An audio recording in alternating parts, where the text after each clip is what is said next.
We are back on the W.A.D.E concept presented by The Ring Magazine. Massive news in the combat sports world. I have no time to give you guys a rhyme that switches on a dime. This shit is sublime. Let's just get into what we're talking about today.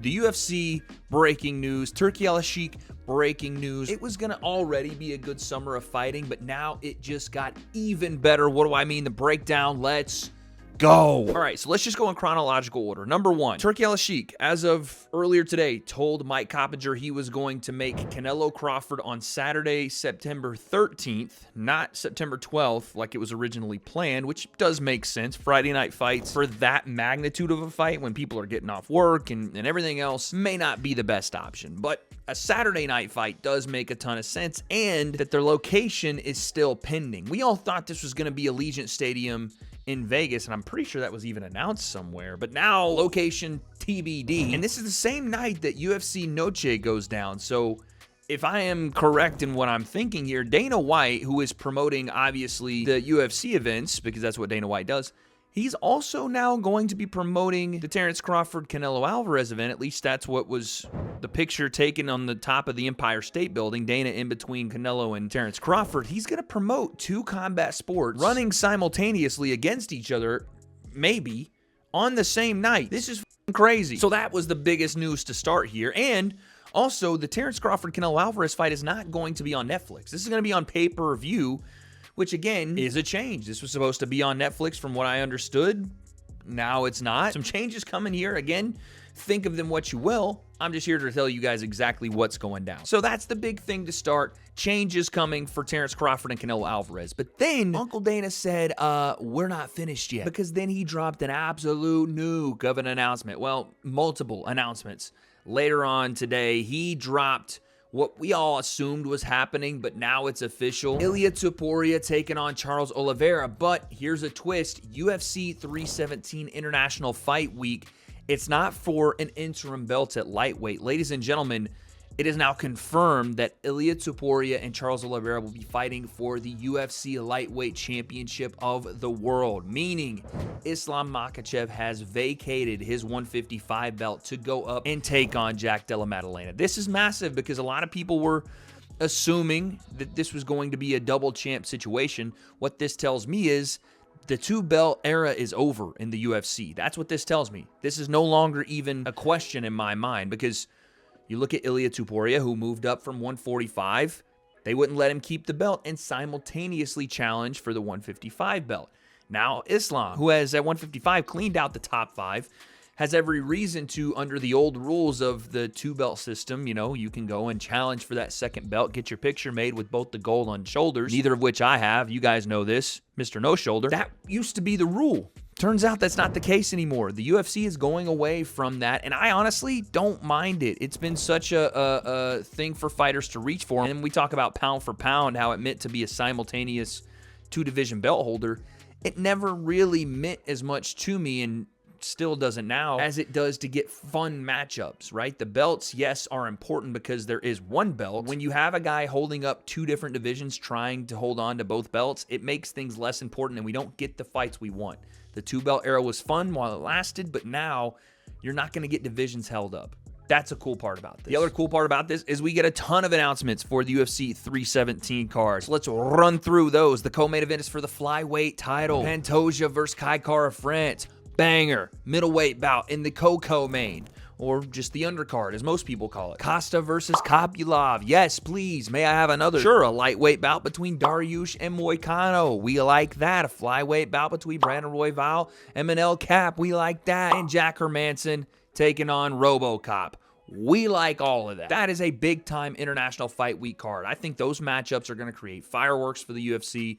Some name value on there as well from the top to the bottom of the card, or at least top to the bottom of the main card. Who knows what'll be on the prelims. That's a banger for the UFC. So they could have just left it there, right? And we're going to get to the other big announcements coming, but we have some talk and some chirping going on as this card was announced, because Ilia Topuria got on Twitter and said, quote, "Charles, my apologies in advance. I'm just fighting for my dreams. It's unfortunate that Makhachev ran away." Ilia's the last guy to say this because Makhachev, unlike Topuria, had defended his belt at 155 multiple times and had beat pretty much everybody in the top five. that could challenge him, and he was starting to have rematches and potential rematches, things like that. It wasn't going to be as interesting as potentially him moving up. The weight was becoming harder for him to make. We get all that. But Ilia also left 45 and gave up his belt when other potential challengers could have arisen there as well, right? Like, do you see somebody like Diego Lopez go, Ilia ran away from me, so I got to fight Volk? You're not seeing Mavzar say, hey, Ilia ran away from me, when Mavzar should have probably had the title shot versus Volk, or the vacant title fight versus Volk. So it's good narrative because Ilia obviously moved up to fight Islam Makhachev and called him out directly. And Makhachev said, nah, I'm going to 170. I would have liked to have seen that fight. I hope that one day we still do get that fight, although I don't think Ilia could get to 170 and still be his peak self, so we'll see. But I like it. I like the banter. I like the fight between Ilia and Charles. This is another one that I think is super interesting. Charles, with a lanky frame, does like to scrap. Good hands, good feet. He seems to figure out even the best strikers on the feet. I mean, he's ran through the last two at 45, Volk and Max Holloway, and they both had their successes and failures at 55 as well. So Charles now getting a title shot after he had waited for so long against let's say a freshman debutante at 155, even though Ilia has fought at 155 before, and I think he got head kicked in that fight. Was that the Jai Herbert fight where he got head kicked? Maybe not. Point being, this will be an interesting move for Ilia. Does his power carry? Does his ability to take shots carry? Because sometimes he does take some punches to get to the points where he can get his head off center and really tag people. And if I'm right about the last fight he had at 155 being the Jai Herbert fight, it's the last fight he got hurt in. Got hit with a nasty head kick and it rocked him. He won the fight, but you get what I'm saying. And on the other side, Charles, been around the UFC for a while now, right? A veteran's veteran. As he gets up there in age and experience, what do we still have there? Obviously, the Islam fight didn't go his way, and there was a time there where Charles looked unbeatable. His striking's great. His grappling is great, especially off his back. But talking about a Georgian grappler in Ilia Topuria, and they seem to have the answers when it comes to even the Dagestani-style grappling, if you look at Merab and how he grappled Nurmagomedov. So, again, love the matchup. Would have loved Ilia and Islam more for sure, but I love this one. And it means we get Islam going up and taking the Jack Della Maddalena fight. I want to see what Islam looks like at 170. And by the way, this doesn't mean that Islam couldn't come back down. Let's say he goes up and is unsuccessful versus Jack Della Maddalena. Although I don't know about that one. I think it's going to be a banger of a fight. And he's a tough matchup for Jack, and Jack is for him, vice versa. But let's say he doesn't get it done. Who's stopping Islam from coming back and potentially fighting the winner of Ilia Charles again? Right? That can definitely happen. And if you think Ilia is going to win that fight, then we get the Ilia and Islam fight anyway. Point is, I think we all knew this announcement was coming. We didn't know that we were going to get the full kind of card there as well, but that's pretty sick. So 317 gets announced. I think for everybody else, we knew that 318 was Max Holloway, Dustin Poirier, BMF belt on the line, Dustin Poirier's retirement fight. That one sells itself. We love both those fighters. It is a babyface versus babyface matchup. One guy losing is going to hurt people, but it's going to be bittersweet because the guy that wins is going to have a massive W. Dustin on his way out, Max solidifying himself at 155. Either way, it's going to be a banger. But then we got another big boy announcement, ladies and gentlemen, because Dricus du Plessis will take on Khamzat Chimaev for the middleweight title at UFC 319 in Chicago, Illinois, August 16th, baby. This one right here tickles my fancy, not the way my girl does. She's in the bathroom doing her thing. I mean, in the fight feels, this tickles my fancy like nothing else right now, because how can you not love this matchup? Du Plessis, Khamzat. It felt like it was Khamzat's time to finally get his chance. It honestly has felt like that for a bit for Khamzat. I'm just, knock on wood, pray to whatever you believe in that this fight goes through, because we've had both guys had some injury issues in the past. Obviously, Khamzat pulling out of a couple of different fights, but it's time now.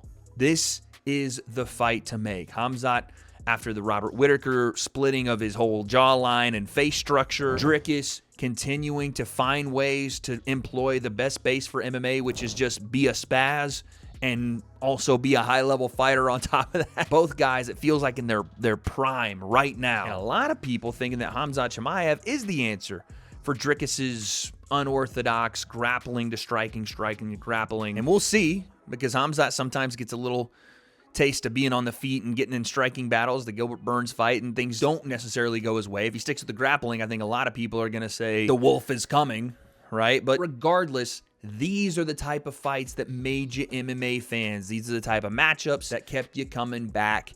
And this is what people have been asking for the UFC to do for a very, very long time. Banger of a fight. And that's 3 bangers of fights back to back to back. And then we got one more little tease, and this was all from Dana White's Instagram Live where he announced some of this, but here's another little tease because this is the question everybody's been asking. All this week we've been seeing Jon Jones is out in Thailand doing God knows what. He was on a moped grabbing a guy by the back of his hair and holding on to his waist while he grabbed his hair from behind as they sped off. Make of that what you will, but Dana was on his Instagram Live. Leo, play the video because my computer just died and I can't play it. Here's what Dana had to say about the matchup. Tom Aspinall, I didn't read it. I told you guys already, we'll get Aspinall versus Jones done. Jon Jones versus the heavyweight fight will happen. Just relax. I'll announce that soon. I don't understand it. This was the time for me, and I'm not going to sit here and complain because they did drop a ton of good fights, but this was the time to announce Jon versus Tom Aspinall sometime in the latter part of the year, November time frame, right, is your big fight. Maybe they're holding it, I guess, until the end of the year. They usually stack that last pay-per-view of the year, right, the December/New Year card. They've stacked it for years and years, and they've kind of stopped that over the last couple. Maybe they're getting back to that. Maybe that's what they're holding it for, but it has to be soon. This fight has to happen, I would say, either right before the year ends or before you get into 2026, because what the fuck is Tom Aspinall doing if he's sitting here for the last year plus waiting for Jon Jones? The heavyweight division is more stagnant than my hips when my favorite song comes on and I'm on the dance floor. It just don't happen. I can't continue seeing this kind of thing happening. It's just either strip Jon or make the bout. And Dana is saying, you guys saw the video, that they're working on it, that it's going to happen, that everybody needs to relax. Fans can't relax because there is no confirmation of what the division that you should value most in combat sports, the big boys, the heavyweights, the baddest men on the planet, is even doing. I don't know why that's a hard thing to grasp for everybody there, but it's a simple thing. Either strip Jon or make the fight. And if Jon is playing games and he wants his $30 million, which okay. I think Jon should get his $30 million. They should pay him his $30 million for sure. For this fight, for sure. And honestly, I am not with everybody else, and I know I'm going to get hate for this.